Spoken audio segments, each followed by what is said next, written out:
नमस्कार, श्री स्वामी समर्थ। आजच्या व्हिडिओमध्ये सर्व स्वामी भक्तांचे स्वागत आहे। विष्णू सहस्त्रनाम म्हणजे भगवान विष्णूचे 1000 दिव्य नावे आहेत।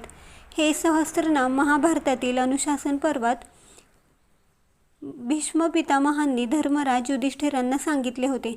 कलियुगात सर्वात फलदायी सोपी उपासना म्हणजे विष्णू सहस्त्रनाम होय।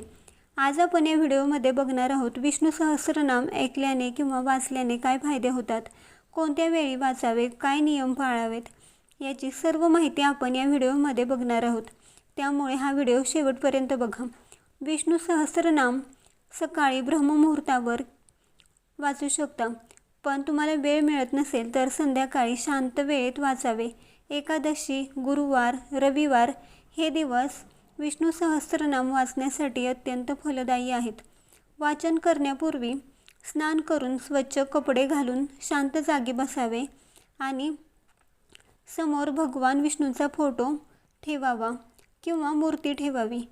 फोटोसमोर फुले, धूप, अगरबत्ती लावावी। वाचन करताना पाटावर किंवा आसनावर बसावे, थेट जमिनीवर बसू नये।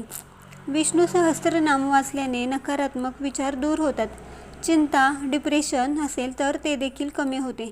मन स्थिर आणि शांत राहते। नियमित पठण केल्यास मन प्रसन्न होते, आरोग्य सुधारते, शारीरिक मानसिक आजार कमी होतात आणि सकारात्मक अनुभव येतात। रोगप्रतिकारक शक्ती वाढते। तुम्हाला सततच्या आर्थिक अडचणी दूर होतात। आर्थिक अडचणी सतत जाणवत असतील तर त्या देखील दूर होतात। नोकरी व्यवसायात प्रगती होते आणि घरातील दारिद्र्य दूर होते। पैसे अडकले असतील तर ते देखील मिळू लागतात। घरात सुख शांती नांदते। कुटुंबातील वादविवाद कमी होतात आणि नकारात्मक ऊर्जा नष्ट होऊन वातावरण सात्विक बनते। ज्यांना वाचता येत नाही त्यांनी ऐकणे देखील तितकेच फलदायी आहे। झोपताना ऐकल्यास मन शांत होते। घरातील आजारी व्यक्तींना ऐकवल्यास मानसिक आधार मिळतो। विष्णू सहस्त्रनाम वाचताना उच्चार शक्य तितके स्पष्ट ठेवावेत।